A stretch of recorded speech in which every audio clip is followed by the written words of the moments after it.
Let's wait a second to see. So is it working now? For you guys, it's working. That's good. Okay, I think the live stream is also working. At least I can see it here. If someone can confirm, that's good also. Okay. It is live now. Okay, sorry for this mess. We'll figure it out someday. I think we'll do more extensive testing, but at least we can start. So as you voted last time, we're going to do a research lecture today. Normally what I do in this course is some example presentations and discussions, but those people who wanted that were voted out by a large margin. So we're just going to discuss research. Does that sound good? On memory-centric computing. The author is what I selected, but we'll cover hopefully a lot of interesting issues related to memory. But you'll see some cutting-edge research, and some of the papers that we may cover over here. Actually, we may read. I'm going to come over here. Can you see me in the screen right now? No, it doesn't have wide angle. No, we can. Okay, so I'll stay here. And also, Zoom says that the quality is bad. Yeah, of course, because we're not connected to that thing. Maybe something is wrong here. If someone can fix it, that's a good idea, because I prefer moving and having good audio quality at the same time. Because the microphone is right now, there's computers, and if I move, I expect that microphone to be less efficient. I bet there's some connection issue over here because it was working last time. Okay, while you're fixing it, I'll continue basically. Okay, so we will cover a lot of interesting papers, and I'm going to mention some of them. Some of these will be on the list also, and hopefully it'll be interesting. Does that sound good, everyone? Okay, excellent. You have a question? Okay. Okay, so basically, today in computer system design, we're having this issue, which is computing is really bottlenecked by data. We have a lot of data, and it's very hard to design computers to deal with lots of data. And you've seen it in the designs that we kind of looked at yesterday, not yesterday, last week. People are building these specialized accelerators, for example, for machine learning, right? How many people attended Sean Lee's seminar? Okay, good. What did you think of it? Anybody? It was good? Okay, yes, please. Can I ask a question about the talk or maybe the break? I'm not sure if it's interesting to everyone. Okay, is it? Yeah, you can ask it, why not? It's a general question. Sure, go ahead. So how can they afford the infrastructure to build the chip? Because I don't know much about this, but I remember another professor saying that there are not so many companies in the world that can build chips. The fabs are super expensive. How can they afford to build this chip? Yeah, that's a great question, basically. It's clearly very costly, right, to build the chip, and the chip is also costly. But basically today there's a lot of demand, mainly because of the workload. Even though things are costly, they get a lot of funding to basically pay for that cost. And this is what happens in startups, for example. When you're a startup, you need to pitch your idea to some venture capitalists, and they fund your project, and the funding comes from them in the end. And hopefully their expectation is your company succeeds and brings back a lot more compared to the cost that people have invested in. That's the answer, I would say. Yes, it's costly to build chips, but there's a lot of demand for them also. As a result, people provide the funding to hopefully enable these companies that build chips to succeed. And today is a great time, actually. In the past, it was difficult to do this sort of chip startups, mainly because of the cost of entry. And it's still difficult to do chip startups in the general purpose domain, I would say. If you want to, for example, design a general purpose processor, compete with Intel, it's still very difficult. You need to have extremely large volumes for that purpose. And that's a lot more cost, actually. You may need to have your own fabs also. But in the special purpose domain, there's a huge flurry of companies. I think I may have shown it in the last lecture, the AI chip landscape, right? Lots of companies, because there's a lot of funding to support them and hopefully make them successful. Does that answer your question? Yes, but I mean, they're only funding, but also the infrastructure itself. So some chip companies that can house them. Exactly, yeah. So today what happens is there are foundries that can enable building chips. The biggest one is TSMC, for example, Taiwanese Semiconductor Manufacturing Corporation in Taiwan. They're actually building chips for many, many companies in the world.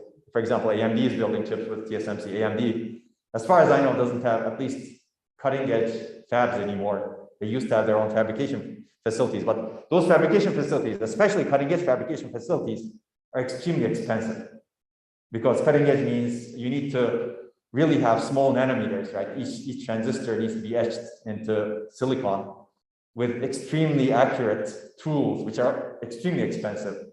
And very few places can afford that. So usually that's outsourced to some company that's specialized for that purpose. And today, for example, Intel does it, Samsung does it, and TSMC does it. These are the three major companies that are cutting edge fabs. There are a couple of other ones also, but maybe they're not as cutting edge, let's say. And usually you outsource them to someone. Yes, you still need to pay a lot of money to them to get it fabricated, but at least you don't need to maintain the infrastructure that you mentioned. Does that make sense?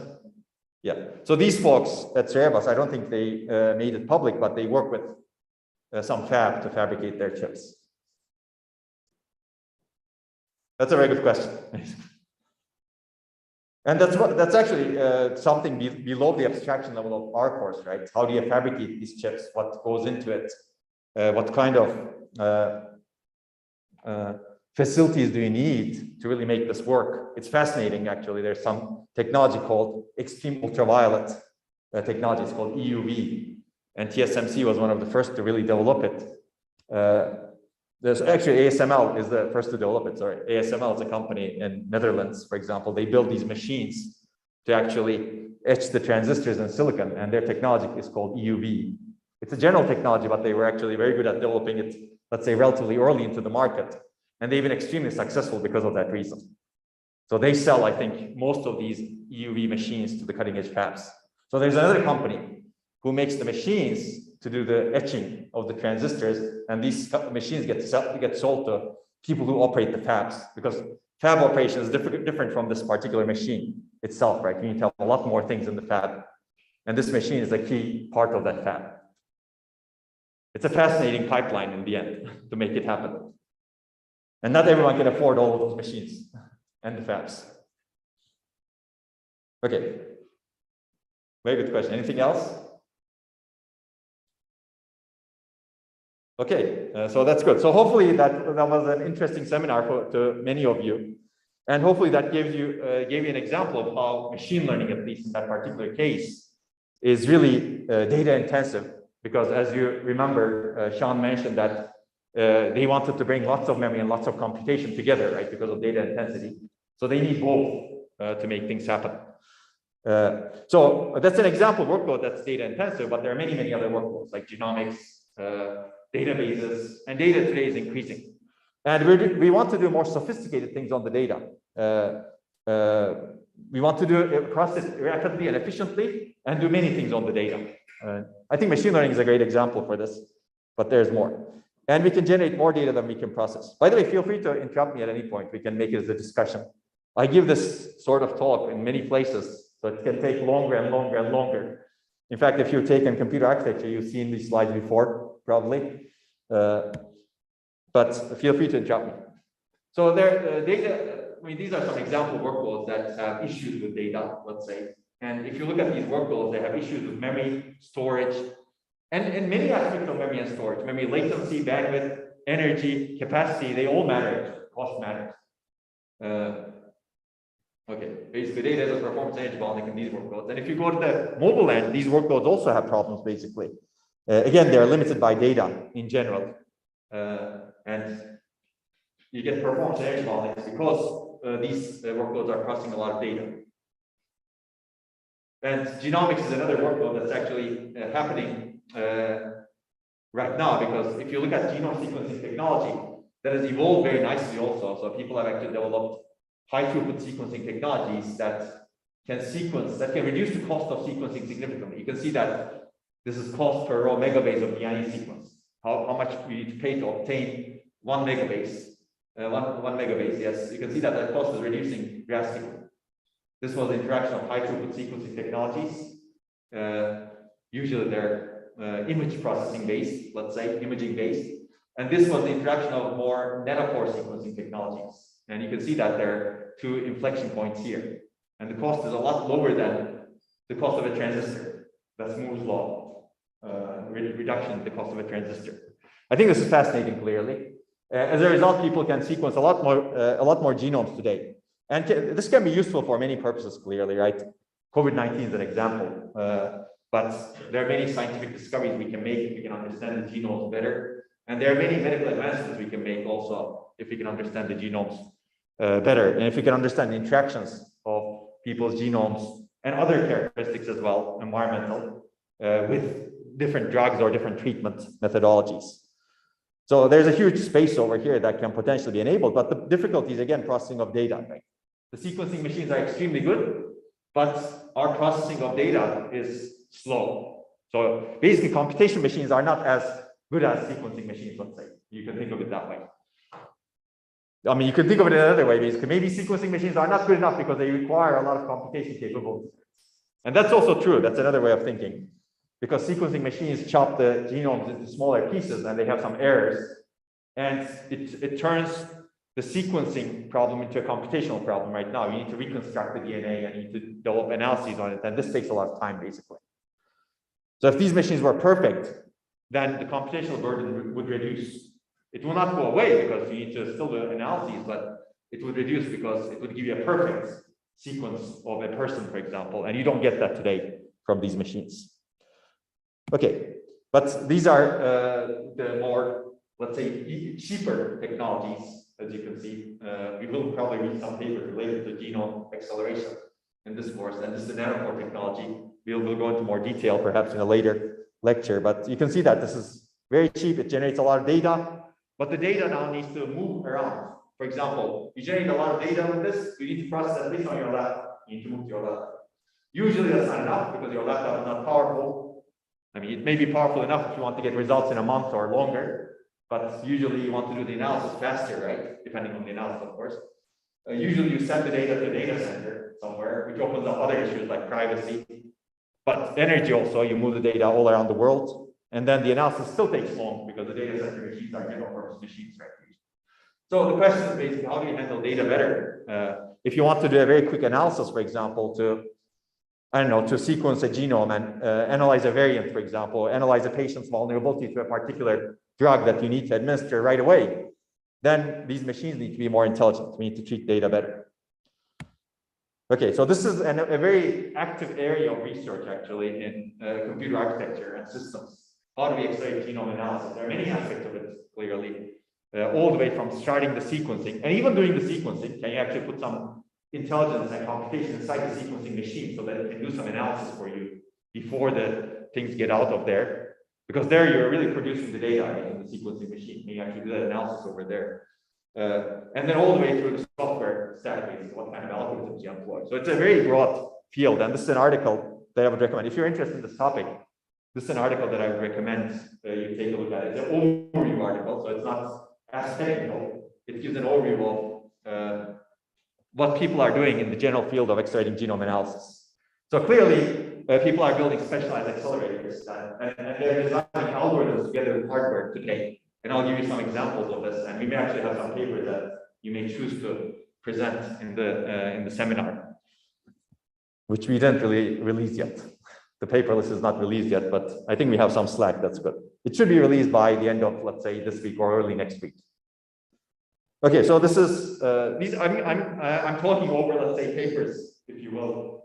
You can read all of these papers and get a lot of insight. This is a more recent paper where we show that you can, and I'm going to talk about this more also, where we show that by using FPGAs that are near memory, using high bandwidth memory, you can really accelerate weather modeling, climate modeling, and genome analysis significantly. I'll give you a picture of that. Again, this is another overview paper that talks about a lot of interesting things. So these are FPGAs, for example. Clearly, accelerating genome analysis can be done with many different types of accelerators. It could be in-memory processing as well, as we will see. But we did more application-specific accelerators. So initial parts of the genome sequencing pipeline require a lot of approximate string matching, for example. It's very similar to text analysis, right? If you want to look at the similarity of different texts, you want to do approximate string matching. when you get a genome sequence from a machine, again, you want to compare it to a reference genome or some other genome to look at similarities. And that requires approximate string matching with the alphabets, with the genomic alphabet, right? A, C, T, G. And this is actually pretty sophisticated. If you want to do approximate string matching with traditional algorithms, you require dynamic programming. And dynamic programming is extremely intensive computationally, as well as data intensive. So building accelerators and algorithms to improve things is a good idea. And this looks at approximate string matching in a different way. It uses an algorithm called IEDM for the 90s. And accelerated it with a specialized accelerator that can be implemented on FPGA, but in this proposal we had an application-specific system. And it shows that you can gain significant performance and energy improvements compared to existing systems. And existing systems are actually employ a lot of optimizations also. If you read the paper, you will see that they employ a lot of optimizations to begin with. So they don't just do approximate string matching through dynamic programming because it's too costly today. But imagine that data is increasing, and as data increases, these issues actually amplify. This is a more recent one. This is actually presented today. This conference is in Lausanne today, and the paper is published right now. Nika presented at the conference. Well, I couldn't attend because I was giving a lecture. But basically, this is another system specialized for genome analysis. And the idea is you don't even want to move the data from the storage system. So if you think about, let's say you got your genomic data, you stored in storage, SSD, a solid state disk. Moving the data into the memory as well as the processing units consumes a lot of energy and performance as well. And the idea over here is, can we do some simple filtering on the storage side, SSD, so that the burden of processing is reduced on the other side of the system, on the other part of the system, and data movement is also reduced. You don't move as much data from memory into the processor. And this also shows significant improvements. So I think these are some examples, and you may actually choose some of these papers to present. I think we'll put them on the list, since this is cutting edge, as you can see. It's just published. I believe that we really need to take a different approach across the entire system. This is looking at the storage. We need to look at memory. We need to look at accelerators and how we design them so that we can make everything much more efficient, basically. And the future is actually, I think, very bright. If you could, I think I showed you last week this picture, but devices, sequencing devices are becoming more and more efficient. I think computational devices also need to become much more efficient to keep up with the sequencing device. And if you think about it, the sequencing device is very specialized, right? It's in a sense, many of you have taken digital design and computer architecture. There's this principle called balanced system design principle, right? This specialized, you're feeding a specialized system with a general purpose system. If you use general purpose system to analyze data, I think it's kind of obvious that you will not keep up with a specialized system that's generating data very fast. So it makes sense to specialize the entire system to be adapted to genome sequencing in the end. And I think this is a very good research direction that's happening right now. And with our talks that we give, we may actually have a talk on this topic. If you want to do a research lecture next week, for example, we can potentially have a talk on this topic. Who would be interested in that?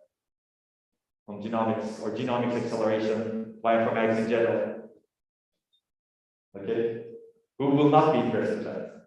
Don't be shy. Okay. Who doesn't care? Okay, there are people who don't care also. Fine. So this could be an option. So maybe I'll ask you at some point, what do you want to do next week? Right? Do you want to do more research lectures, or do you want to see an example of talk that in the seminar? Exactly. Not exactly an example clearly, because I won't be delivering it, or one of the TAs will be delivering it. And then you can choose. But you can already see a lot of examples online. I should say that. It's very easy for you to find them, as I mentioned in the last lecture. Okay, so some of you who have taken computer architecture actually would tell me that these links need to be updated probably, because this is from 2020. Okay, so these are some example applications, right? The takeaway, I think the bigger takeaway is today data is really overwhelming machines. And I think that takeaway was also there in the Cerebras talk. They're overwhelming the storage and memory capability, communication capability, and computation capability in the end. If your computation is not, you may have a lot of computation, but you may not be able to use that computation, right? I'll give you some data actually showing that. Today, we're not using the very strong computation capabilities of our systems because they're bottlenecked by data movement and data, putting data inside the computation units. So in the end, data also greatly impacts robustness, energy, performance, and cost. If you fundamentally think about a computing system, you need to have computation, you need to have communication, you need to have storage and memory. And I would recommend this paper. Probably you won't read it, but this is von Neumann's original paper where they introduced the von Neumann model. Clearly, in the DCA, we talk about the von Neumann model a lot, right? And I mentioned this paper also. This picture was there as well at some place. And if you look at the computing system, you need to have these units. They may not be organized exactly this way. Clearly, today we have very large-scale computing units also, like warehouse-scale computers, data centers that have many, many of these communication units may be distributed also. And you can basically we optimize the computing unit a lot over the history of computing, but maybe we have not thought about the communication and memory units as much. We'll talk about that. Basically, we are very processor-centric today, and this is the history of computing because it has evolved that way. Central processing unit was very central. There's a reason why it's called central because it processes everything, right?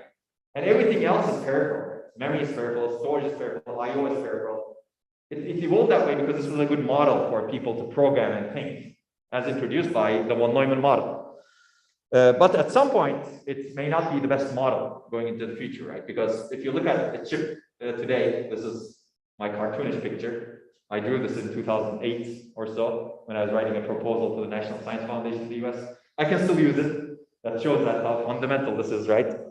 Basically, if you look at a system, you have cores that are essentially computation units, and everything else is dedicated to moving and storing data. Caches, interconnects, other caches, other interconnects, memory controllers, interconnects, main memory, or another cache, if you will, other interconnects, and storage. So if you do the calculation, more than 90% of a single node is really dedicated to storing and moving data. In fact, more than 50% of chips are dedicated to storing and moving data. Sometimes that number is even higher. And if you look at a core, there's memory inside there also, right? The register file, L1 caches. So the number is actually much higher. So this is an interesting picture. These are called computing systems, but most of the resources are really dedicated to storing and moving data. I think this is fascinating. Even then, the system is still bottlenecked by memory and storage, let's say. So I think this sort of result should enable people to think maybe differently, right? We're putting all of the resources on storage and memory, and we're still bottlenecked by memory. Can we somehow, is there some better way of designing systems? So let me give you another data point. I think I mentioned this at some point, but these are workloads that we studied with Google for some time over the course of 1.5 years. And we wanted to understand the energy consumption and performance bottlenecks in these workloads. And we found out on those workloads, more than 60% of the entire system energy spent on data move, just moving the data across memory hard. This is actually a paper that was presented in the last incarnation of the seminar. It generated a lot of discussion. I don't know, maybe we'll put it up this year also, maybe not, depending, because it's good to also see some other papers every incarnation of the seminar. So I think this is a very large number, 60%, just on data mode, because you need to bring the data from the, again, memory to the processors. In this case, we don't consider storage in this case because we assume that the data fits in memory in this case, which is a good chunk of the workloads. Of course, not all workloads fit in memory, right? Okay, so my axiom in the rest of this talk will be that if you want to build an intelligent architecture, which I also will take as a grant, we would like to build intelligent architectures, then you need to handle data well. Then the question, of course, becomes how do you handle data well in an architecture? I think there are 3 directions here. One is we should ensure that the systems we build are not overwhelmed by the data. This requires intelligent algorithms, intelligent architectures. So intelligent algorithms could be, for example, okay, these neural networks require more and more data. Can we be a bit more intelligent? Can we learn from less data, little amounts of data? And I think this is something that needs to be investigated. Maybe those machines will not be as interesting anymore if people can figure out ways of learning from small amounts of data. And there are some approaches in algorithmic levels that are not as good yet, but they may actually improve. There's something called few-shot learning, for example. You can learn from small amounts of data, but I think those approaches need to be encouraged also. And architectures, clearly, maybe architectures need to be more intelligent in handling data, right?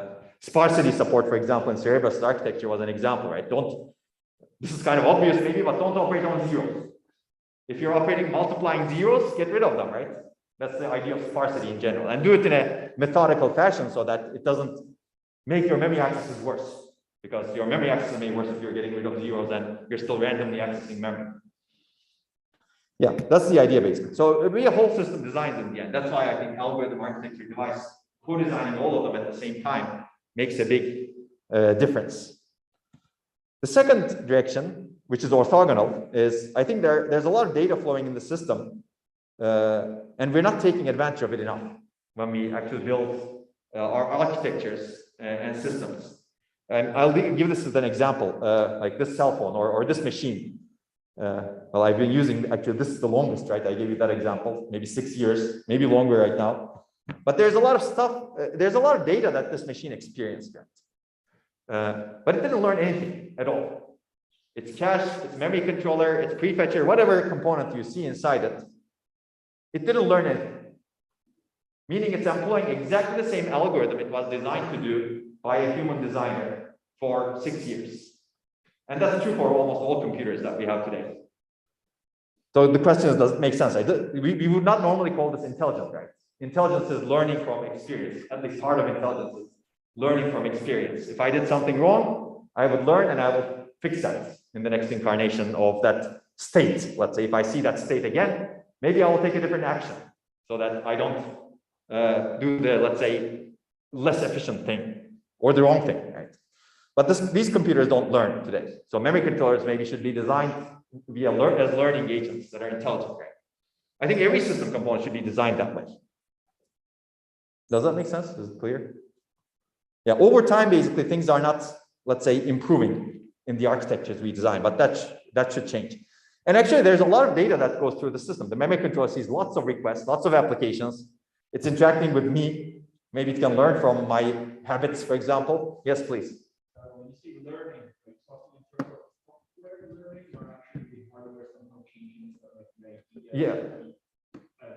architecture would somehow change.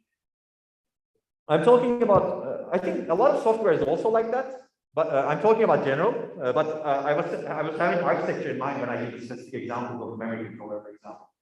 So the memory controller today schedules requests based on some heuristics that the human designer said, right? Human designer said, if the row buffer is open, prioritize that request. Memory controller doesn't take into account the workload conditions and learn from different states. Does that make sense? I think software is also similar, actually. A lot of software doesn't change, doesn't evolve, let's say, based on the data that's flowing. Today, you do exactly the same actions in the software, regardless of the data. There are very few exceptions. I mean, there are some exceptions. For example, Windows, I don't know if they still have it, but they used to have this machine learning-based prefetching mechanism that at least learn the habits of a user. So if a user is expected to start a program based on past experience, at this point in time, they would prefetch the data into the memory, prefetch the program into memory so that the startup of the program is much faster. That's one step toward, let's say, a direction that is more intelligent. They can be wrong, of course, but they can learn that they're wrong also. Yeah. Yes.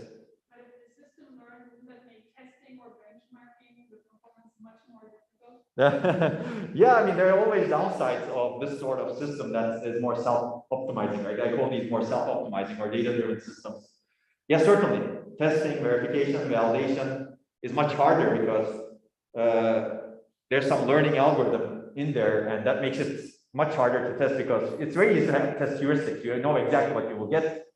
But if there's learning algorithm employed, either you need to simulate that algorithm for a long time, and if there's randomness in the algorithm, that makes it even worse, actually.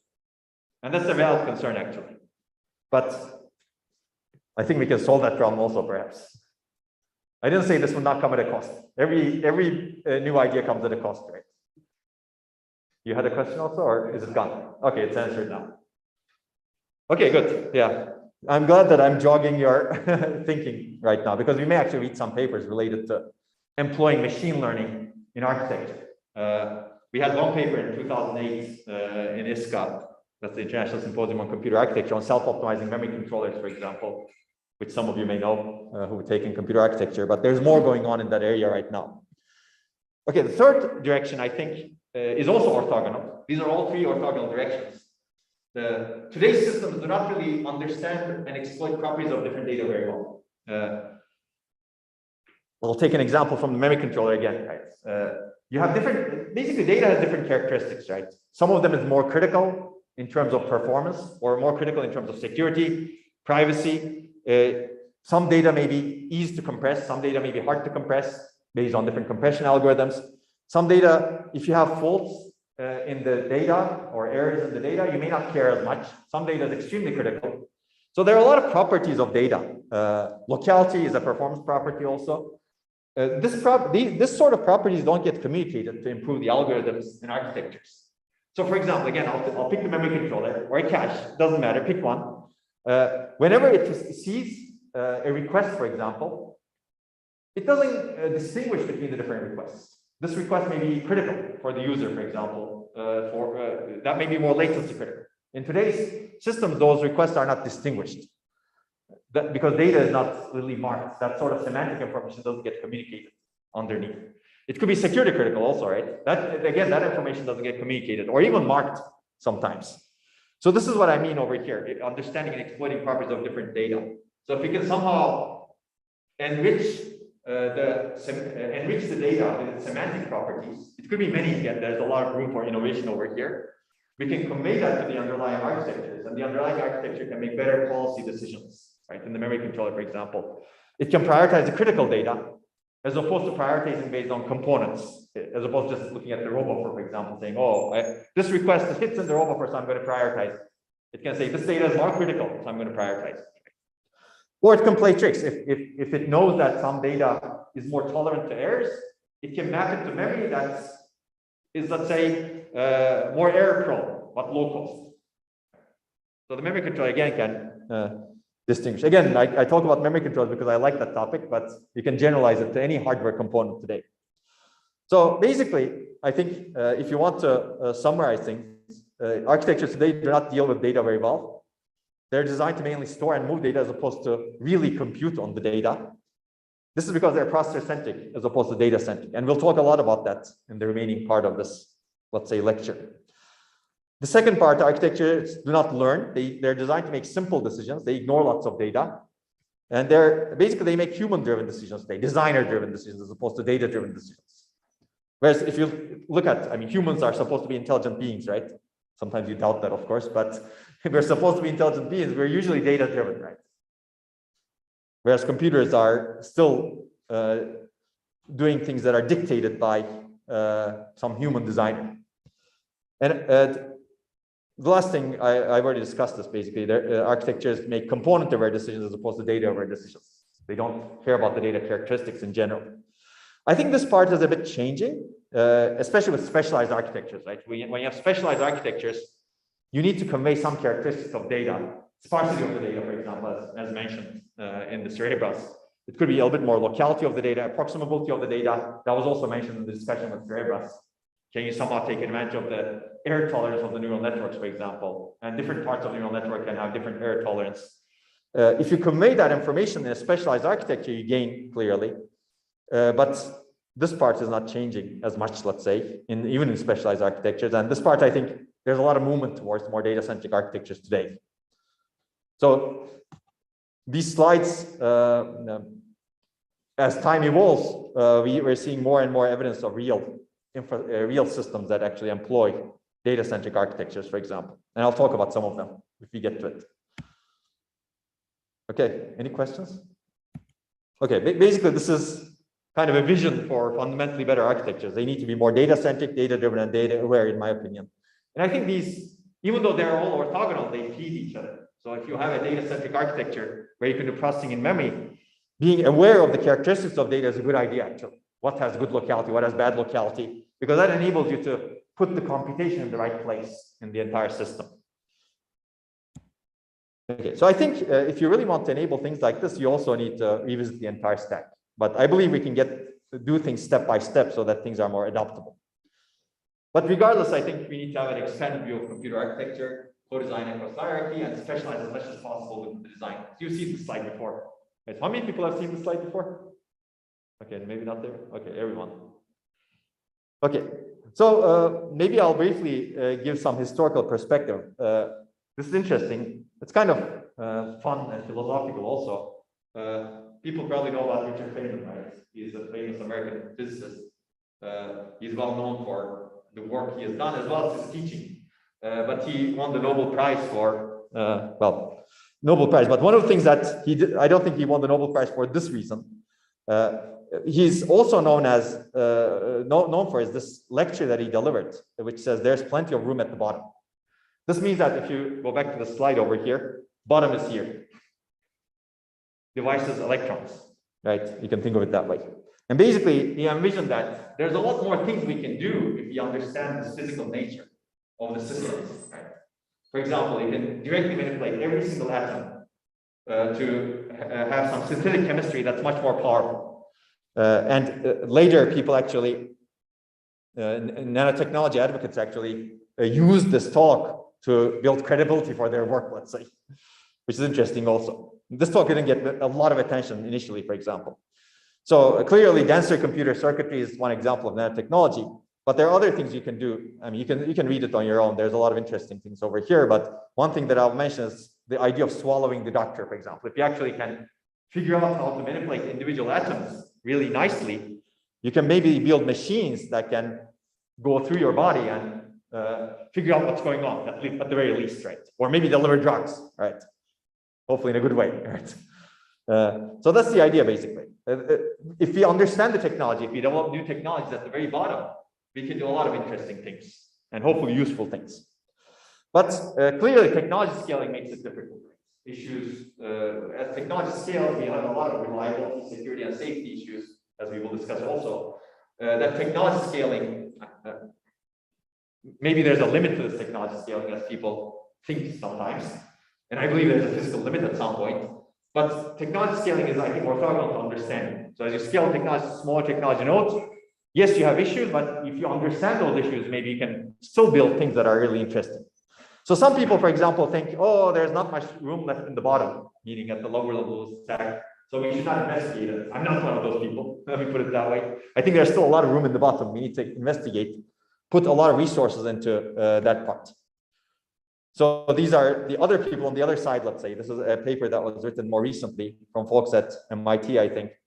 They basically argue that there's not much at the bottom left, but there's a lot of room at the top, which is, if you go back to the top, it's, let's say, this part, right? They include architecture at the top also, which I agree with, actually. But basically, these folks say that technology scaling has slowed down, so we're not getting performance benefits because of Moore's law and then art scaling. And that's true, slowed down. It didn't end. That was also one of the things that Sean mentioned in his right? He said Moore's law is alive and well. We're not sure how long it will be alive and well, but we can still put transistors on a chip, and I believe they're economically viable at this point. But of course, it's slowed down. The performance is not increasing as much, and energy is not reducing as much. So these folks say that there's a lot more opportunity for growth in performance at the top of the technology stack, software, algorithms, and hardware architecture, for example, which I agree with, actually. What the part I disagree is really, we should, there's not enough room in the bottom. I think if you look at emerging technologies, we may actually cover some papers about emerging technologies in this seminar. If you look at emerging technologies, I think there could be a lot of room at the bottom also. But I think there's even more things we can do, which is getting rid of these barriers between the top and the bottom. Traditionally, there's been a lot of barrier in the top, between the top and the bottom, but I think we need to do better. Basically, you can do much more so when you communicate well and optimize across the top and the bottom. And that brings us to this expanded view of computer architecture. And this is happening, I think, in specialized systems, but I think this needs to happen a lot more going into the future. Of course, this requires people to be, let's say, more versatile in what they know, right, and how they design, right? If you're designing things, you should have a good overview of the entire stack, which is not easy. I agree with that. Okay. So shall we jump into data-centric architectures or take a 10-minute break? Who votes for a 10-minute break? 5, Okay, somebody wants to reduce the break time. Okay, who votes for a 5-minute break? Okay, who votes for a 10-minute break? Who votes for no break? Oh, there's still people. Okay, so we'll take a 5-minute break over here, and then we'll jump into data-centric architectures.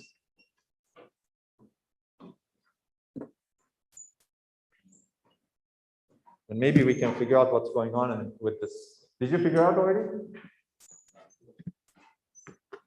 It must be some connection issue.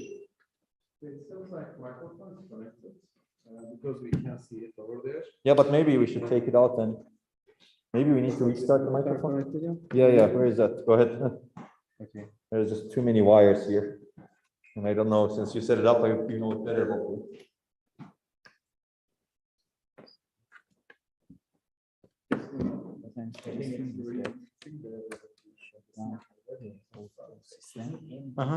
And restart, and after it's completely on, then we connect it on to our system. Okay. So how do we shut down? So Actually, well, it's fine. Yeah, that's the part that if we get to it, I will talk about, because branch prediction, they use actually perceptrons. I have no idea. Some companies, AMD is one of them. Samsung also uses perceptrons in their branch The prediction. fact that we are seeing. And that's true. That's the only place in hardware where some limited form of learning is employed. That we don't have any connection issue. Very difficult to yes. like modify the hardware. So should we run it? That's part of the reason. Yeah. Make the hardware change. Exactly. But that's exactly. I will talk about that in more detail when I mean, I don't think we're going to get to it today, but you have a very good point. And that's exactly the example that I would give towards a more intelligent architecture.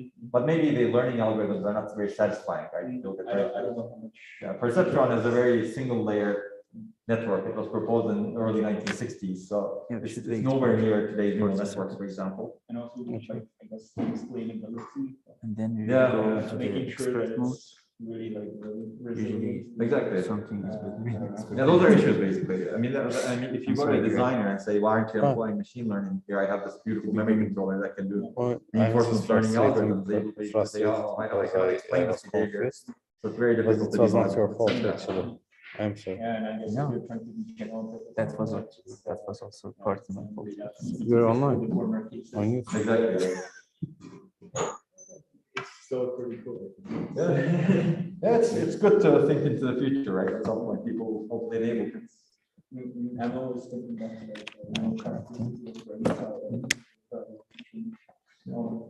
Okay, Yeah, exactly. I think that's. select the correct one. USB or external HDMI? Or personal. I think that's the promise of configurable architectures, right?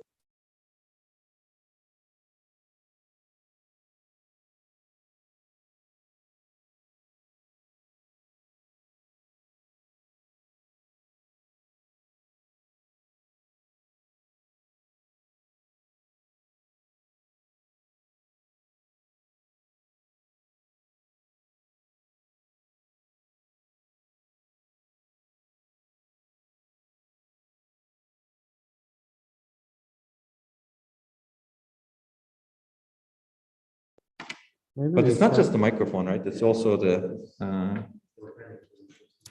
You want It's to also connect- that we cannot hear them. Oh, Yeah, maybe you there's could. not one. You want to Okay, connect it. let's connect it here maybe. I mean, I can switch to another.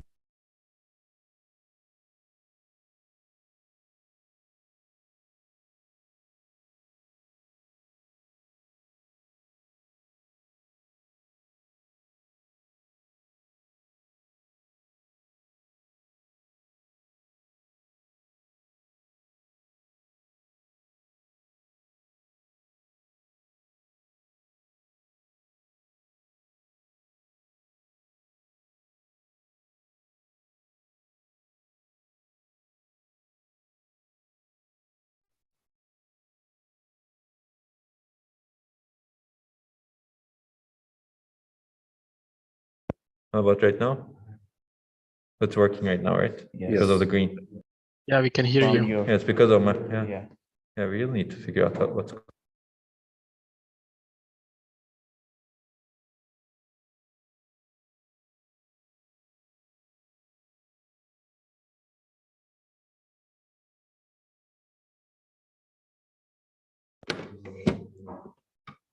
the USB link for audio. conference. Could it be because of this? No, actually, We tried without. We tried You try without it without and it also. works. It doesn't work. So audio. is that the only link? Or is there Yeah, this is another one? this is the audio link.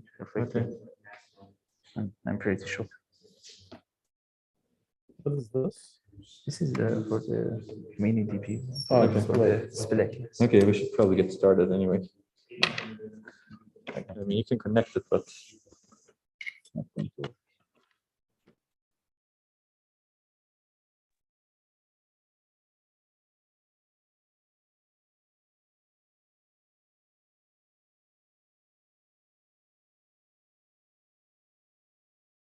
Yeah. Yes. Okay. I assume people on Zoom are hearing us now. Yes, we can hear you. Is the speaker also set correctly? So what should the speaker be? Right on Extron. Maybe. Okay. Yeah. Can you hear us? Yep, still can hear you. Okay. Okay, let me know if you cannot hear us at some point. I like walking. Oh, low battery. Does anybody have a? Okay, sorry. This is what happens after close to 4 hours of lectures. Actually, it's been 3.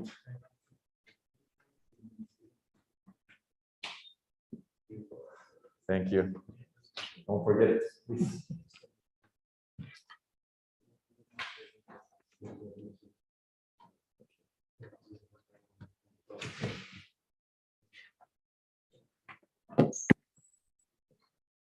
Let's hope that this works now.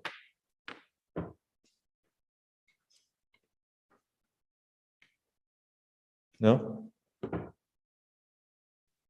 What should we do?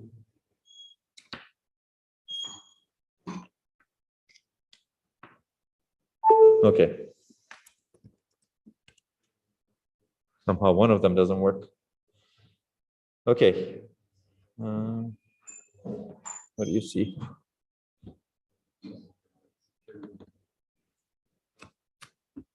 Okay, that was a bit longer than 5 minutes, sorry. Again, due to these technical issues, but let's jump in. Okay, so I'll jump into data-centric architectures. There's a lot to cover over here also, actually.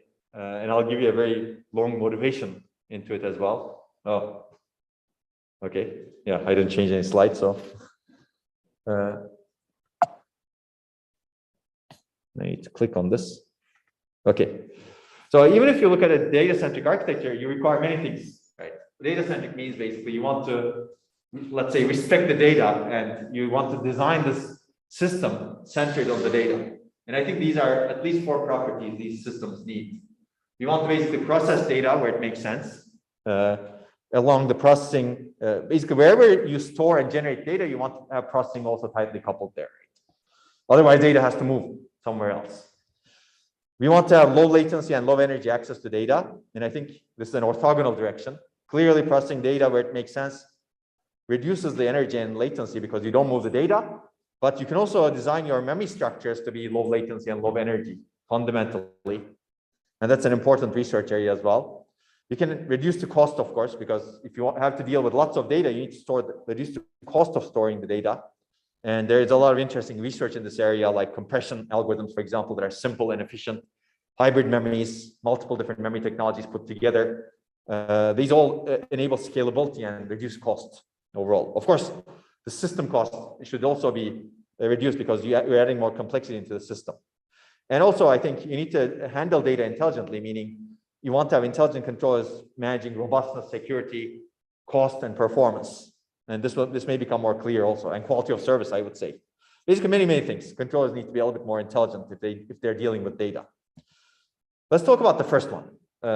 There's actually a lot of research going on in this direction also, but we don't have time to cover. I'm going to talk about some research that's, let's say, more changing the paradigm. Can we change the paradigm to be a lot more data-centric? Because everything else over here applies to processor-centric systems as well. But here we're trying to change the paradigm. I call this processing data where it makes sense because if you think about systems today, there are a lot of places where data is stored, right? SSDs, memory, tapes. I know some external hard disks, for example. But these devices don't have any processing capability. They basically move, if you want to process the data, you need to move the data to the CPU or GPU or an accelerator and then process it. So does it really make sense to do this, basically? I think it makes sense to actually enable processing capability everywhere in all of the devices and in all of the memories so that we can actually minimize the data movements. And this is actually an old idea. And we may actually propose these papers to read. We'll hopefully have some fundamental papers as well. It depends on what you select. We'll propose some of them. But old ideas, people have proposed this basically. For example, the cellular logic and memory paper that talks about a similar idea. This other paper from Harold Stone, a logic and memory computer, around the same time, talks about a similar idea. Basically, he actually envisions the future to be much better if you actually couple processing and memory together. Because otherwise, processors will run into both cost problem and bandwidth problem. And these are some early works that envisioned, I think, a paradigm change. But unfortunately, it did not happen because maybe we will discuss why it did not happen or why today is a better time in a little bit. But it did not happen. There are actually other works that you can see in 70s, 80s, 90s, 2000s, 2010s is becoming the new era, let's say, for processing in memory. So why is today a different, why did these things did not happen at that time? Why is today a good day to think about, let's say, pushing processing into the memory? I would argue there are two major reasons. One is today we're having a lot of difficulties with technology, especially with memory technology and communication technology. Memory scaling is becoming difficult, and I'll give you some examples. RowHammer is one example here. We'll talk about that. And as a result of these scaling issues, RowHammer is one example, but not the only example. RowHammer is probably the worst example, let's say, of memory technology scaling issues, but there are other examples I will mention. As a result of this, people are looking at controllers close to DRAM, and industry is open to new architectures. For example, people have been developing 3D stacked memories. You have logic underneath memories. We'll talk about these briefly, and we may read some papers related to this, of course. Micron had this automata processor that had limited deterministic finite automata functionality inside the RoboFirst. Very limited, but still a step in the, let's say, right direction for data-centric computation. And more recently, UpMem company introduced this processing inside DRAM systems, general purpose. So you can try to actually map any application to it. Your mileage may vary depending on whether your application fits nicely. And Samsung more recently introduced this, what they called FIM-DRAM, function in memory DRAM, especially for machine learning inference applications. And I don't have it over here, but last week, SK Hynix introduced something along the same direction, but perhaps more capable than what Samsung introduced. Again, for mainly machine learning applications, but in their announcement, they were more open to other applications also. So clearly something is going on right now, right? To go toward in-memory computation. And one of the reasons is scaling is very difficult.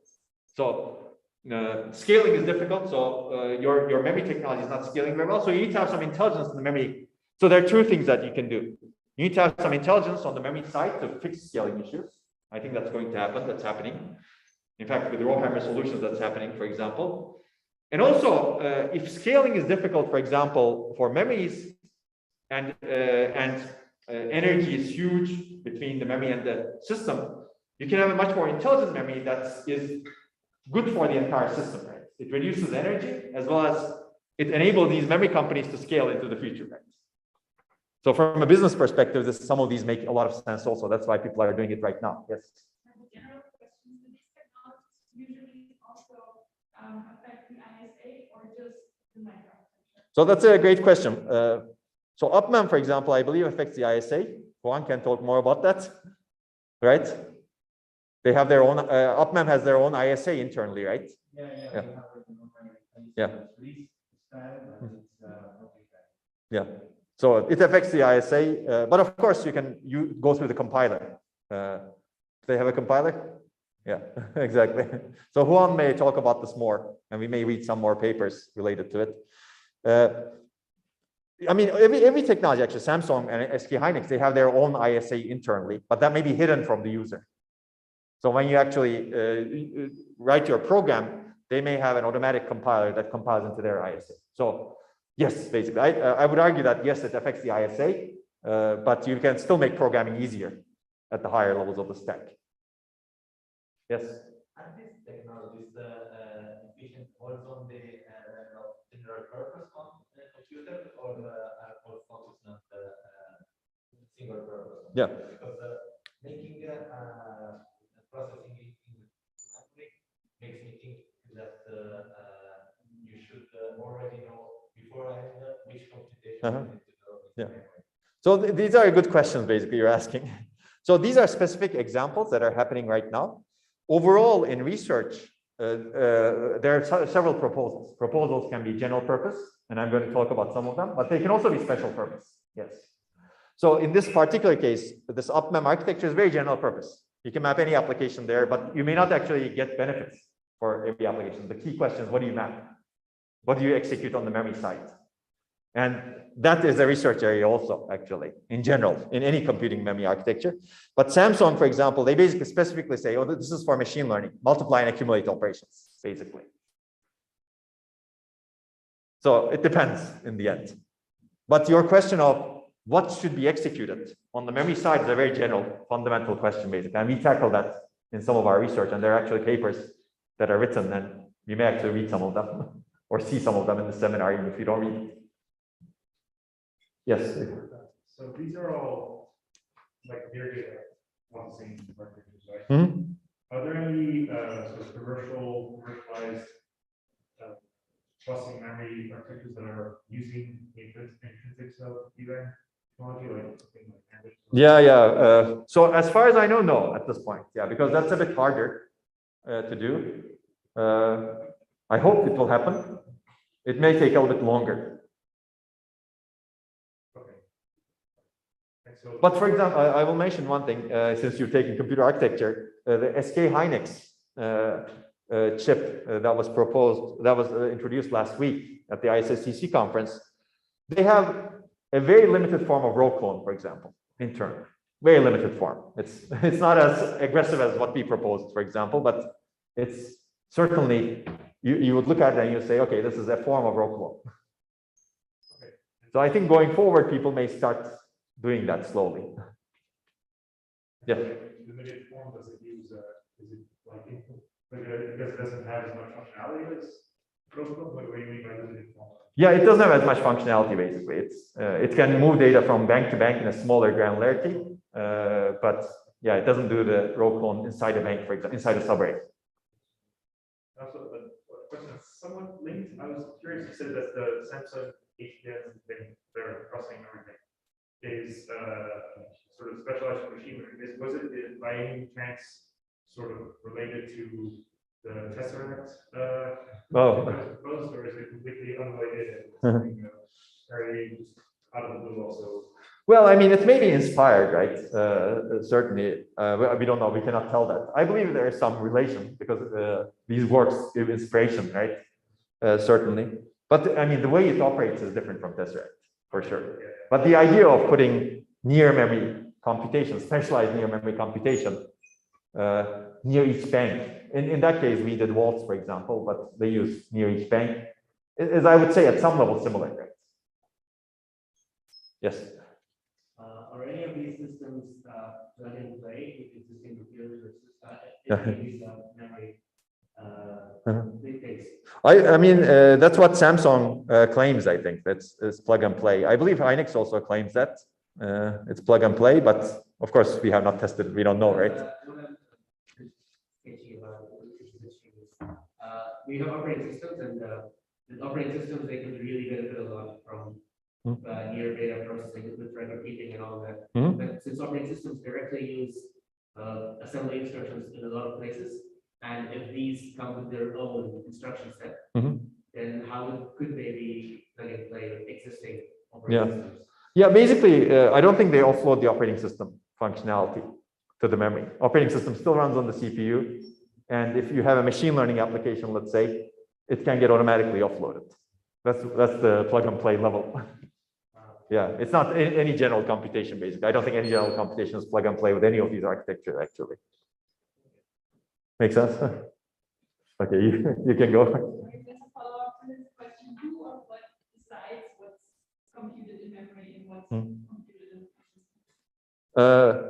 Well, the programmer in this particular case, right? I believe, at least in the UpMem case, programmer has a lot of say as to what decides. I believe that's true for Samsung case also, but don't quote me because we don't have these systems right yet. They declare that they manufactured it, they demonstrated it, but we have not tested it ourselves, and they don't give enough information, I think, to make a good judgment call on your question. In the end, I think, but for a general question, let's say, I think that's a research topic also, actually. There is research going on as to how to enable the programmer to make better decisions as to where things should be executed. There's research going on that says compiler should make this decision, for example. We've done some research, for example, with NVIDIA, where we analyze the program through a compiler, and the compiler says, oh, this part of the program is probably a good idea, probably good to offload to a near memory GPU, unless that near memory GPU is contended, meaning somebody else offloaded something. So there are different people who can make this decision. And how is the decision communicated to the hard drive? Through instructions. That's a good question also. What is the interface to enable that? I mean, you're asking a lot of good questions, basically, to how do you change the interface, or can you use the existing interfaces to enable this sort of communication? And again, that's another research topic. I think these different, I would probably add Tynix at some point over here. They don't, actually, they have a nice picture, but unfortunately, I didn't copy it on this slide. It's on some other slide. But these all make some decisions, clearly. But in research, it's good to ask the question. It's good to examine the problem, right? You can completely change the interface between the hardware and the software and basically say, oh, I'm going to offload this entire function to the memory, and memory has the capability to execute the entire function.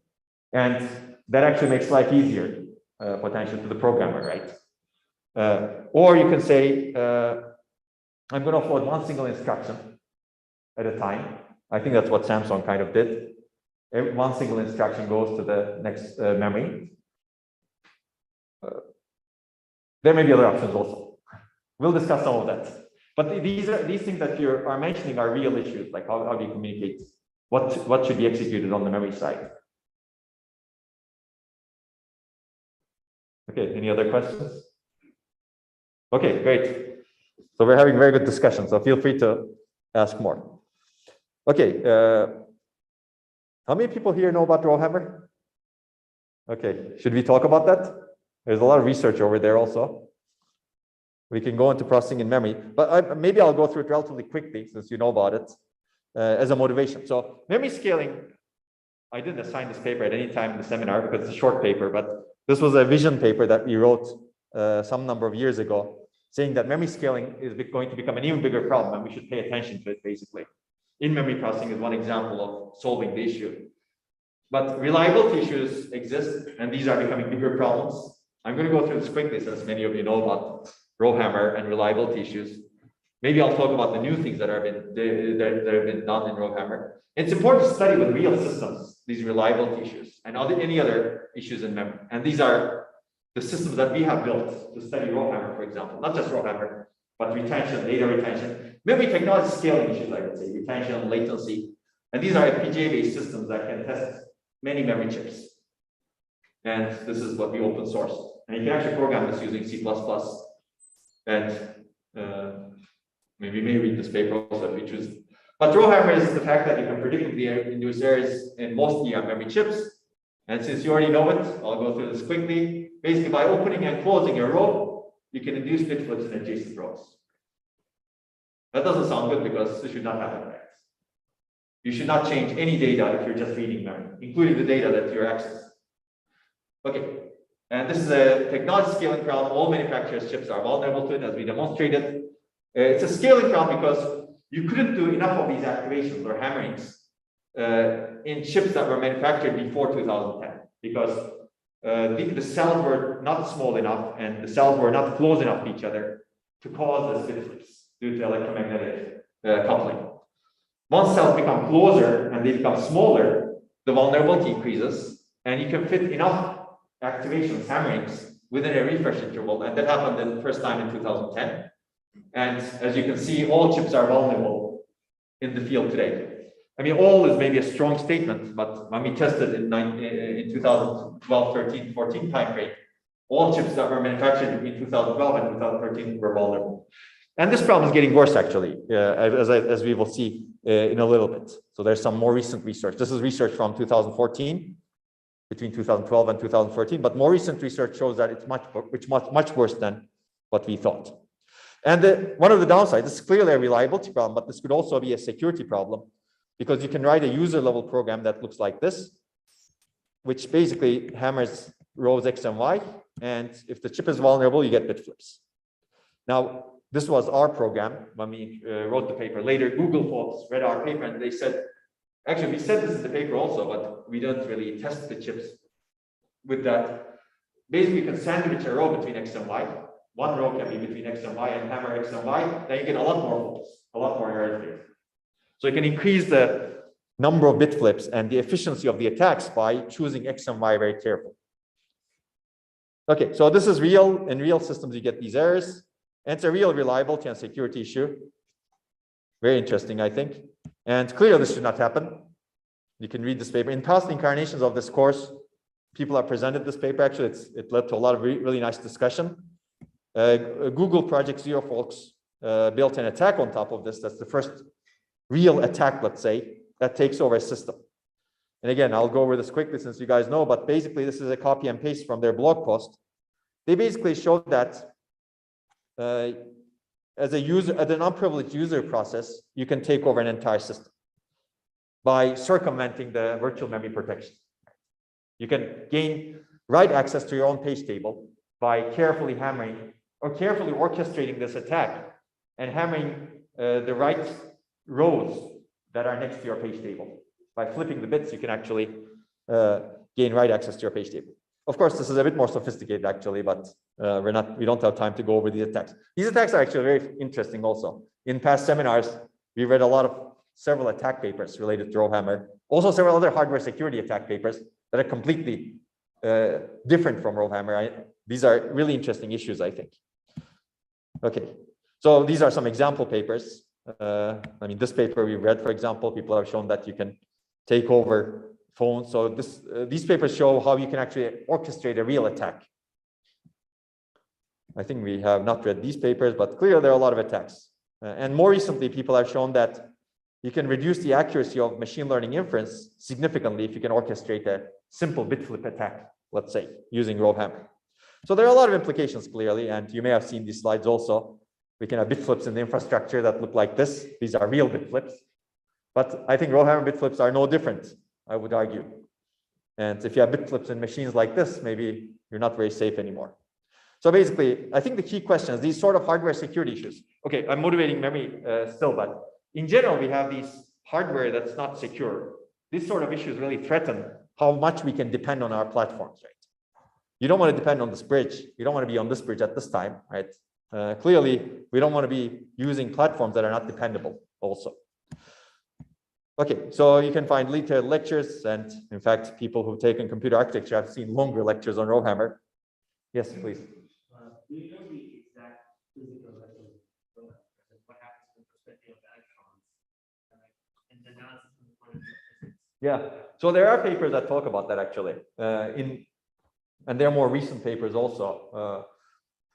There are multiple effects that go into it. I would refer you to those papers. In our retrospective paper, which I will mention, we cover some of those, but more research has happened after 2019 also. So I think we have a good understanding, but it's hard to validate exactly, right? Because we cannot test it at that level. We can validate it via simulations with some accuracy loss, but we have a reasonable understanding, I would say. That's a very good question. That's lower than the abstraction level that we normally operate at here in computer architecture, right? But that understanding helps also, I think. We can actually write down the equations, and maybe we can also solve for an upper bound. The minimum separation that must be between the roots, I guess, for which RowHammer would not occur. I see. Well, I think we're well beyond that minimum separation. That's what I would argue.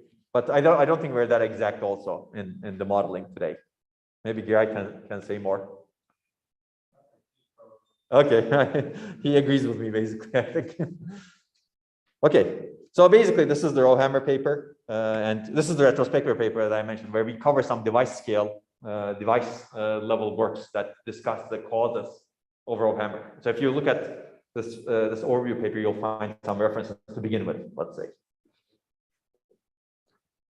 Okay, so basically, I think how do you solve the problem? I think you need intelligent controllers to solve the problem. This is, I think, kind of necessary. Otherwise, any solution is too costly, in my opinion. And RowHammer, that by Giray, for example, is one work. We may actually read it. I think in the past seminars we read it. This is one of the state-of-the-art solutions to this. I don't think we read this paper, but clearly scaling is such an issue that companies like Intel and Samsung that don't normally talk to each other are actually writing papers like this. It's a 4-page paper that they wrote in 2014, saying that DRAM scaling is very difficult, and there are a bunch of issues. They didn't talk about RowHammer. They don't want to. They don't want to. Basically, they argue that there should be intelligent memory controllers to overcome these issues. So what is an intelligent memory controller? For example, it can detect these RowHammer-like access patterns and refresh rows that are being attacked, for example. Or identify the process that is behaving badly.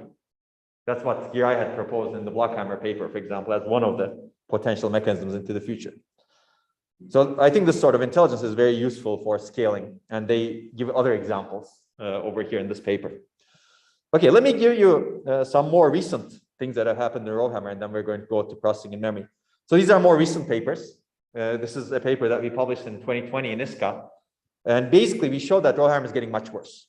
Newer DRAM chips are much more vulnerable, more bit flips happening earlier, and existing mitigation mechanisms are not effective at future technology nodes. So we need to think about better mitigation and solution mechanisms. You can see that there's a data point over here. There are new chips whose weakest cells fail after only 4,800 activations. Not a lot. So industry clearly actually took a step in the right direction. They basically tried to make memory a little bit more intelligent, meaning what they did was they implemented in DRAM solutions inside the DRAM chips. They tried to detect at some accuracy level rows that are being hammered, and they tried to refresh the victim rows, except they didn't do a good job at it. Basically, that's what this paper shows.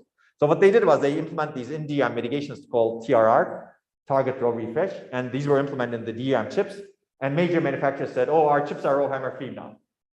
Unfortunately, they didn't prove that, and they didn't open their implementation so that other people can potentially test it. So we took the challenge to check whether they were right, and they were not right. Basically, you can reverse engineer these mitigation mechanisms that are inside the DRAM chips just enough so that you can induce these bit flips again. So these mitigation mechanisms are not effective because they're not secure enough. So basically, RowHammer is still an open problem, and security, the approach that they have taken to the security was security by obscurity. Meaning, I'm not going to tell you what I did to solve the problem. I'm just going to tell you that I did it. But there are a lot of smart people, I think, in the world to reverse engineer things. And clearly, some people may put a lot more resources to reverse engineering. Okay, there are also other questions like, one interesting question is, you're given a chip, can you at least test and say this is RowHammer free? Or at least parts of it to be RowHammer free? And the answer we give in this paper is a bit bleak. Basically, it's no. Because we don't really know the worst RowHammer attack, for example, that you can do on a chip. And more recently, after the trespass paper, we showed that industry adapted solutions can actually be almost completely reverse engineered. That's the idea of this work. Using this FPGA-based platform, more recent incarnation of SoftMC, for example, we analyzed very carefully the protection mechanisms inside the DRAM chips. And basically, we were able to bypass all of those mechanisms. And you can see that more than almost close to 100% of all of the rows, we could actually induce bit flips by bypassing the mechanisms. And we show that error correcting codes do not work. Ineffective, actually. So you can see a lot of analysis over here. This may be one of the papers that you may choose, for example. You can see that different manufacturers, ABC, are employing different techniques, counter-based, sampling-based, some mix of it. And they're tracking 16 rows over here, for example. These folks are tracking 1 row. And even inside the in different generations of their chips, they're employing slightly different techniques as well. Because some of them are per bank, some of them are not per bank. So you can actually discover a lot by carefully reverse engineering the chip using an FPGA-based platform. And that's the idea, basically. I think it's fascinating that maybe manufacturers did not really consider how easy this could be. Okay, so RowHammer also has many dimensions. These are some more recent works. For example, there's dependence on temperature, there's dependence on aggressor of active time, and the physical location. There's a lot of variability and vulnerability, for example. And that's what this paper analyzes. And again, this may be interesting. There's more on RowHammer. For example, there's sessions on top conferences like Micro. This was a full session on RowHammer at Security and Privacy, IEEE Security and Privacy. And you can see some of them. Hot OS. Clearly security conferences, more recent micros. Yeah, you can keep reading. I mean, these may be some of these papers we may actually read in this seminar. Some of them we will propose, some of them you may select also. And more recently, this is going to be presented tomorrow, for example, at the ASPLOS conference in Lausanne. This is one protection mechanism against RowHammer. This may be a good paper to read. What do you think, Yarai? Could be, okay. Okay, so I think I like the BlockHammer solution, except for its complexity, let's say. This is a fully secure solution. But it's good to also think about like general solution approaches, and BlockHammer paper actually talks about these general security solution approaches. And a lot has been published, but there's more to be done in this area. So, I mean, you can see the top ones. I'm not a big fan of error-corrected codes, frankly, because unless they're specialized for the problem at hand, error-corrected codes are too general. Error-corrected codes are something that you would use if you don't know the source of the problem. In RowHammer, we know exactly what the source of the problem is. Error-corrected codes are very good for random errors, for example. But again, increased refresh rate is something you would use if you don't know the source of the problem. That's also not very nice, right? You're increasing the refresh rate across the board. So it doesn't sound good. But some of these are more, let's say, focused solutions. And the goal is really to try to target things for fixing the RowHammer specifically. Yes? How do you get the isolation rows between the first row and the victim row? You're asking this particular example. Well, basically, to be able to do this, you need to have a good idea of how things are mapped in memory, physical address space. And whenever you're allocating things, at least the memory allocator needs to know that physical mapping of the rows. That's the idea. If you know that information, then this should be easy to implement. So you would identify that something's being manipulated, and then you just remap the locations. What was the idea? I mean, that could be an idea, but the way it was proposed, physical isolation was proposed, was basically whenever you have some security critical data, let's say, isolate it from other rows so that no one can touch it through RowHammer. I mean, you could, but your idea could be used also, right? If something bad is happening, let's say isolate those rows somewhere else, potentially. Usually, this sort of mechanism has high overhead, right? Because you're trying to isolate, you're basically wasting memory by doing this. Any other questions? Yes. So there's a question on Zoom. Oh, okay. Is DDR5 memory also affected by that? Okay. Wasn't that question asked in the last lecture also? Yes. Okay, but that was not on Zoom, I think. Okay, so is DDR5 memory affected by RowHammer? Basically, the right answer, as a scientist, is we don't know yet, because we didn't really test it. As far as I know, there's no public data on testing of DDR5 memory. But based on what I know, it should be. There's no fundamental reason why DDR5 memory is magic, because everything internal to DDR5 memory is very similar to DDR4 memory. There's one potential exception that DRAM manufacturers may have somehow found some magic solution that they didn't tell anyone in the world about and employ that solution such that magically DRAM chips, that's the first solution, more robust DRAM chips, right, somehow.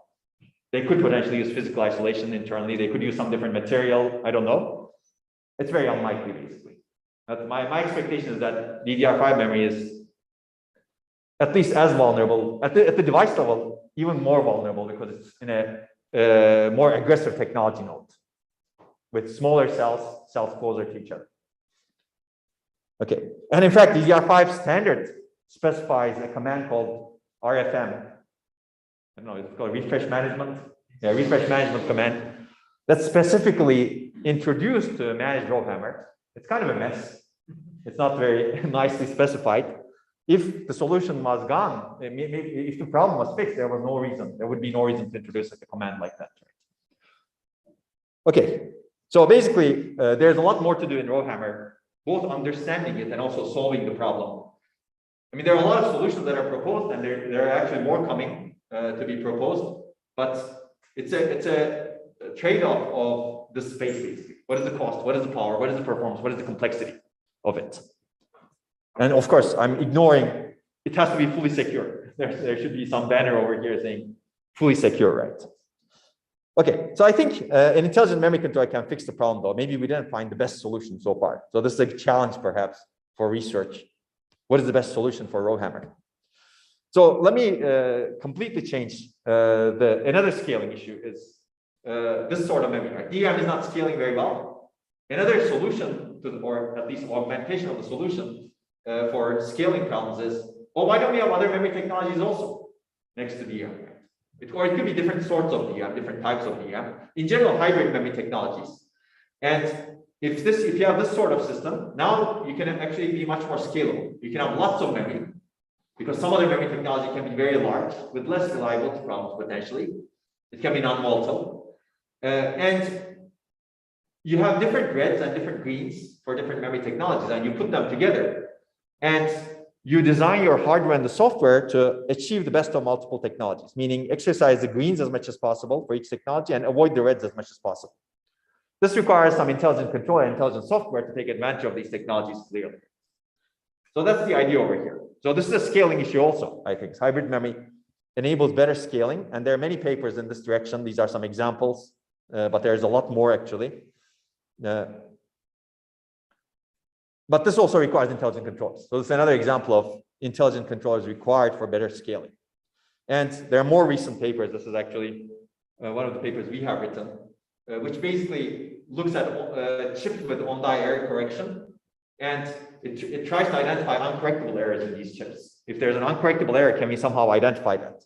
And if you want to do something like this, and I think it's an important direction going into the future, can we somehow identify the errors that are happening in the chips? Correctable or uncorrectable, it doesn't matter. Uncorrectable is very important, of course, because you don't want to have silent data corruption for things you cannot correct. I would encourage you to look at it. I mean, this may be another paper potentially we discuss. I don't know yet. But certainly this requires an intelligent memory controller also. So I think the takeaway is intelligent memory controllers can avoid many failures and enable better scaling. I could keep giving more examples on refresh, for example, etc. But it's better to move on to the other motivation, for example. Maybe we'll have to continue this next week also, since we have only 15 minutes left when I look over here. But maybe I'll take a vote at the end. Okay, so this is a push from circuits and devices. It was a good discussion. Any other questions on this sort of issues? RowHammer, circuit, the device scalability issues.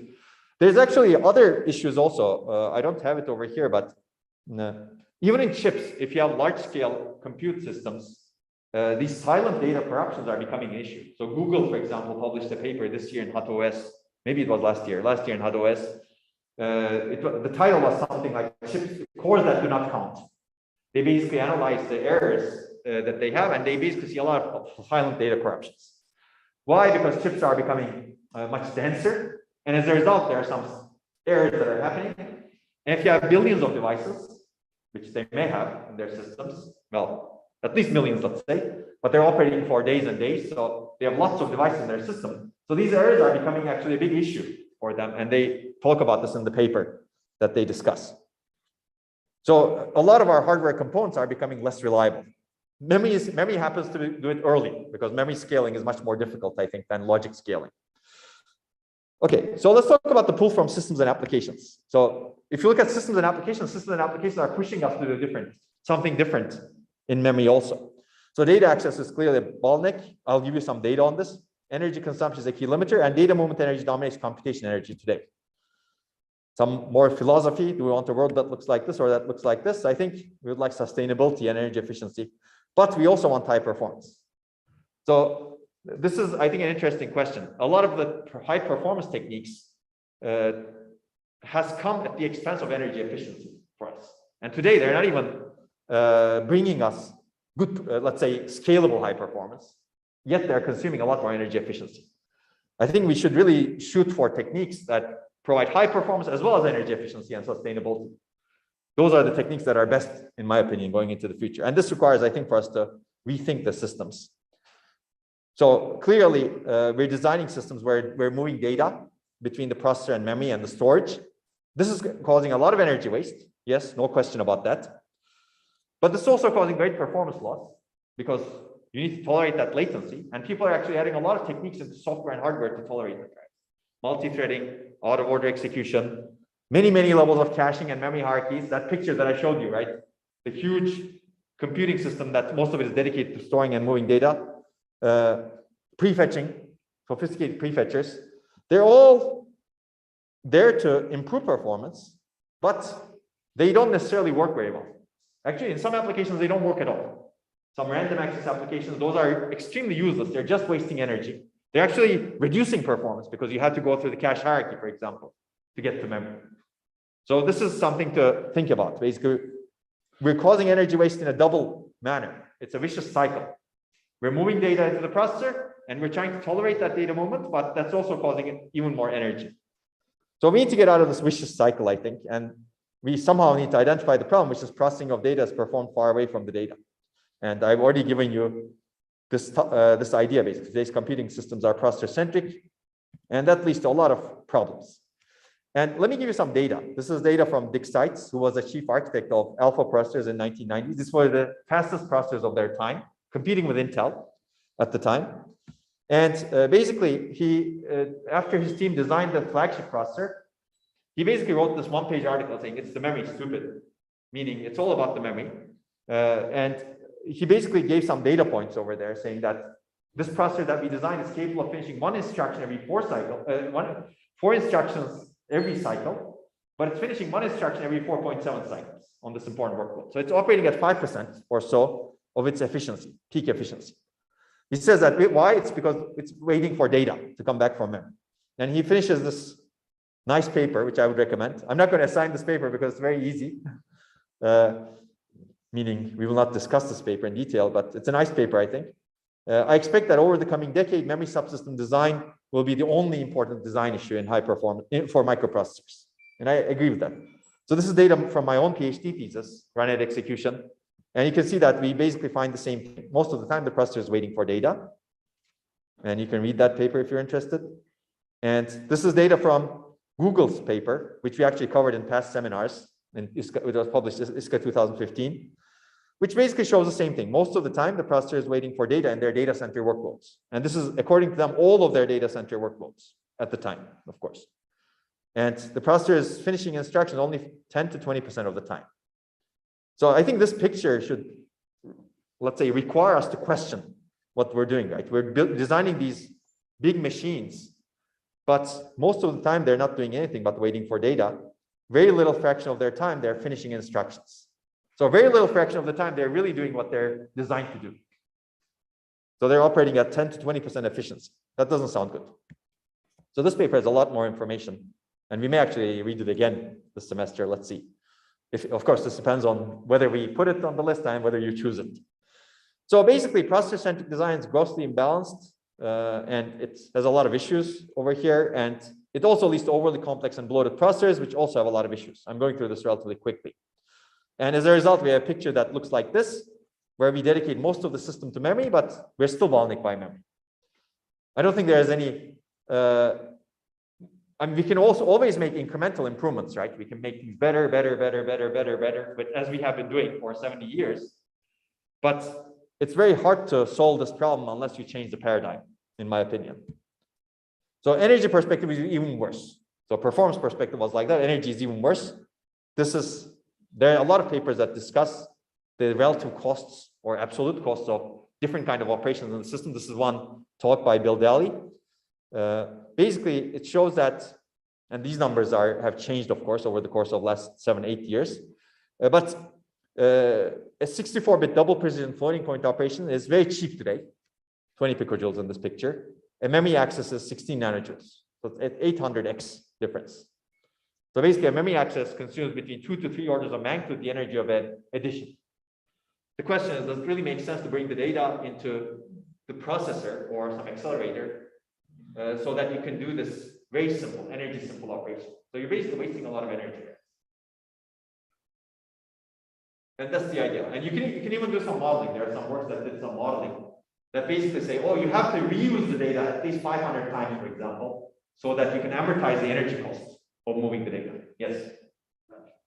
Sorry, that paradigm shift that would be needed, would that mean all of that power developers, would that mean all of architecture would need to change? Like, if I want to write a program and an imperative program around lines and they get executed. No, I don't think so. I mean, you can still write imperative programs and they can be executed on the memory side, right? But then I would need something like intelligent compiler. Exactly. Yeah, exactly. But I think your question is very valid, basically. What needs to change? How do we potentially minimize the change and impact on the programmer? There are a lot of interesting issues here. I mean, that have impact on the programmer. I was just wondering if, that was the change. But again, we don't really have all the answers, right? Intelligent compiler may not be able to extract everything that needs to go to memory, for example, because it doesn't have enough information about the program. So sometimes the programmer may need to say, okay, this should go into the memory. And even the programming model may need to change. We'll see some programming models, not today anymore, but next week, hopefully, if you decide to continue with this lecture. But basically, sometimes programming models may need to change also, right? It depends on the model of execution. I think this will become more clear, hopefully, when we see more processing in memory engines. Sure. And there are actually there's actually a lot of research that's going on in these directions right now. It's a good area to do research in. Okay, so hopefully this is clear. And I mean, this is actually the success of technology scaling. This picture that you see over here, this logic operation is very energy efficient because we were able to reduce the size of the transistor and make it efficient over the course of 70 years. Moore's law and Dennard scaling has enabled all that. But it didn't help with the interconnect very well. It didn't help with memory. So interconnect did not scale very well. Transistors, we could reduce them very well, but interconnect and memory did not scale very well because they're dictated by different rules, let's say scaling rules. As a result, memory became a lot more expensive in terms of energy as well as in terms of performance. Okay, so there are a lot of other papers that talk about the cost of memory versus cost of computation. And I've already discussed this paper, right? Which is a result of what we have seen. The result of this picture is at the system level, you spend a lot of energy on data movement. Okay, so I would argue that we do not want to move data. If you really want a truly efficient system, you don't want to move the data. We want a paradigm shift to enable minimal data movement, compute where it makes sense, and make computing architectures more data-centric. So this is my picture for processing in memory. But you could imagine this to be extended to storage, network, tape, wherever data resides. Sensors generate a lot of data, and maybe you want to do processing right inside the sensor, right? You don't want to move the data even to some central storage somewhere. So I think we need to rethink the entire systems that we design. But I think looking at a single node, processor and memory is a nice place to start because clearly, even in single node today, people are trying to fit everything into memory. So there are in-memory databases, for example, in-memory graph processing engines, in-memory media processing engines, in-memory machine learning frameworks. They all fit data into the memory so that they don't go to storage, at least try not to. But can we somehow intelligently do operations here? Basically, you tell the memory, can you execute this function or this operation? It could be different granularities also, right? These are all good questions to ask. What are the granularities, for example? And the memory says, okay, yes, I can. Here are the results. So there are many, many questions over here. How to design the memory and the controllers, how to design the processor and the communication units, How do you design the software and hardware interfaces? We discussed this for a while. How do you design the system software compilers and languages? I think at some point, if you really want to take advantage of it, yes, programming needs to be involved. But how do you actually make that easy? And even algorithms and theoretical foundations. So if you think about theoretical foundations of computing, algorithmic complexity. How many people have taken algorithmic complexity courses? Big O notation, for example. Okay, everybody, probably most people. Fine. So basically, this big algorithmic complexity counts operations, right? It's really counting how many operations you do, adds, multiplies. It's not even at that finer grain level. It's just operations. But maybe operations are not that important. If you're data-centric, data is more important, right? Even our theory is processor-centric, basically, today in computing. So this is how disruptive the paradigm shift can be, right? Because we don't really have a theory, in my opinion. There are some works here and there that talk about more data-centric theory, but we don't really have a theory for data-centric computing today. We're still counting operations, and that's not, I mean, if you go back to this picture, that's not necessarily the right thing to do, right? If you're optimizing for a more efficient system, because operations don't matter, basically. Of course, I'm exaggerating it. They matter clearly at some point, but there are other things that matter a lot more, let's say, which is data moments. Okay, so that's the question, basically.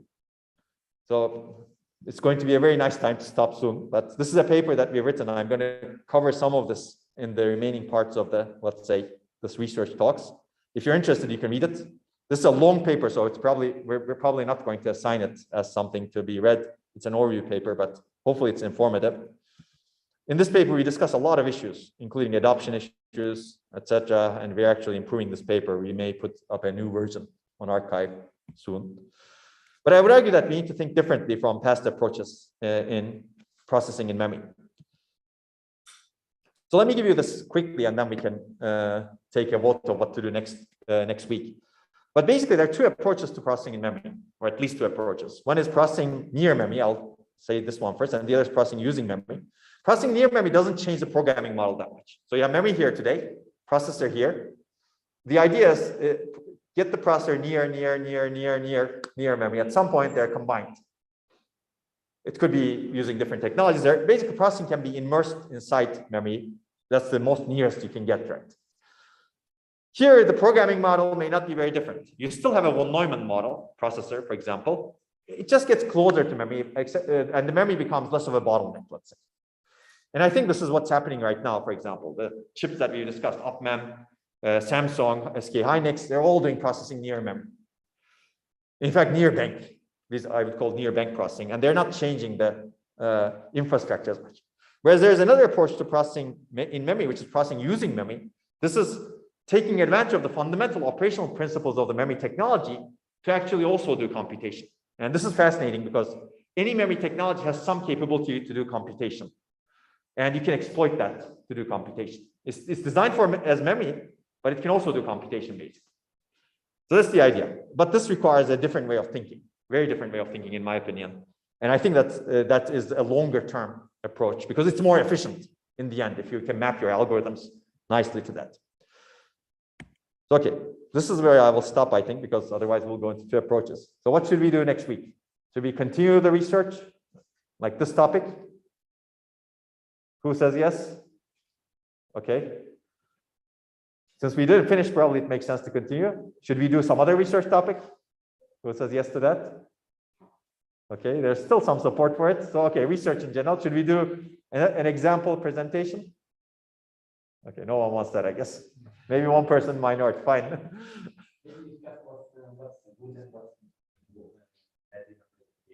Oh, okay. Okay, maybe you second that? Yes, I mean, I'm not. Okay, okay, I'll think about that. Maybe we can try to do that also. Okay, so at least plan is to continue with this and maybe discuss what's good and what's bad. Someone on Zoom raised their hands. I cannot see anything here, so maybe someone can tell me. I'm not on Zoom, I think. I'm on something. I don't know what this is. Yes, please, in the meantime. What's the schedule of the presentation? Yeah, that's something we need to form still. We'll let you know. Basically, what will happen first is we will decide on a list of papers. send it to you via email. You will give us your priorities, and then we will schedule it after that. If you have any, it's not set yet. Yes, but if you have any constraints, please let us know. If you cannot present on a day, for example, let us know. But do you know when we'll start? So it's, I think some people dropped the course, so we have fewer people and we have less, essentially, we're more relaxed in the schedule. So we're going to start a bit later than what I announced earlier. Thank you very much. Yeah, so it's not going to be as tightly packed. Yeah, I agree. Okay, any question on Zoom or? Yeah, they raised their hands just to work on research. Oh, okay, I see. Okay. Okay, cool. Then we're done. Thank you. I'll see you next week.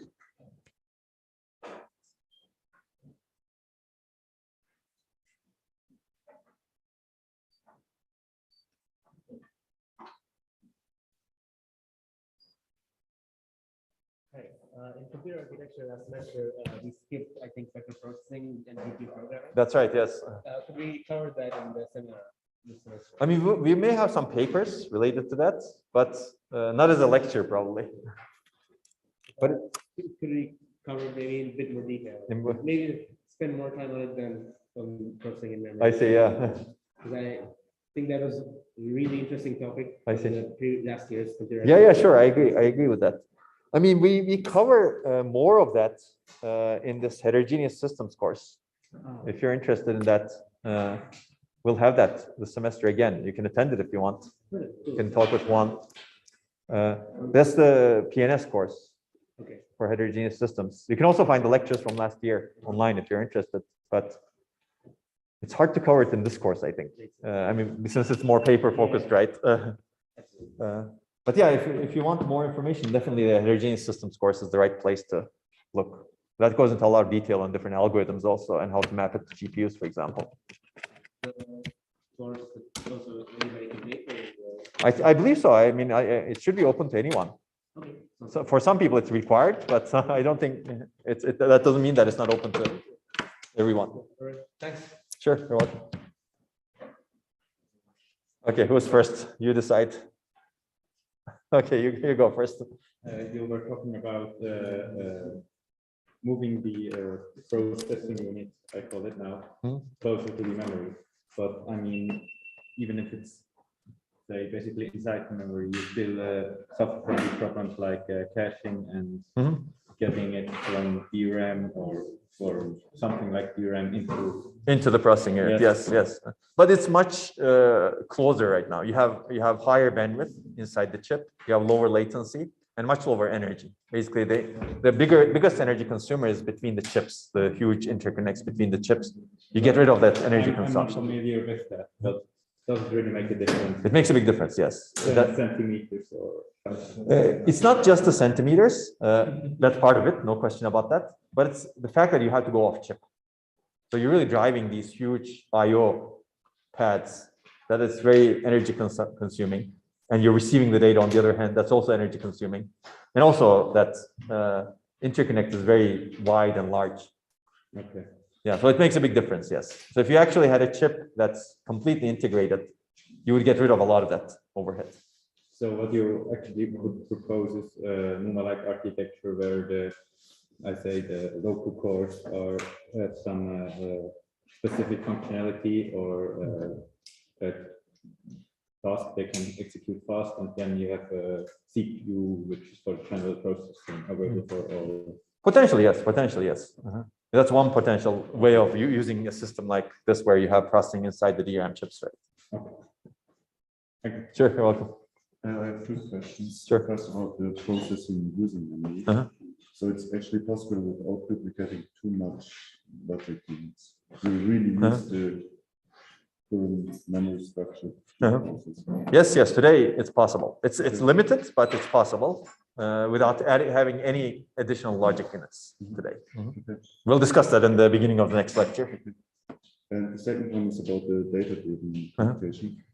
Because I'm not sure if your hardware is correct, because I see hardware as the fixed, so I don't get how you can like change based on the data you Yeah. So it needs to be more configurable, of course, and reconfigurable potentially. Yeah, hardware. So policies may change, which is easy to do. But if you really want to change the interconnections, then you need to really have a substrate that's more flexible. But there are flexible substrates like FPGAs, field programmable gate arrays. They are reconfigurable architectures. Okay. But that, I mean, that would induce some trade-offs. Yeah, certainly. There's Because cost you- overheads then and you always waste some computation. yeah, exactly. I mean, space certainly, area is a problem. But yes, I think that's the price you pay basically. There's no free lunch, let's say. Also, I guess you can't get like a perfectly optimal solution in some engineering. That's true. Yes, that's true.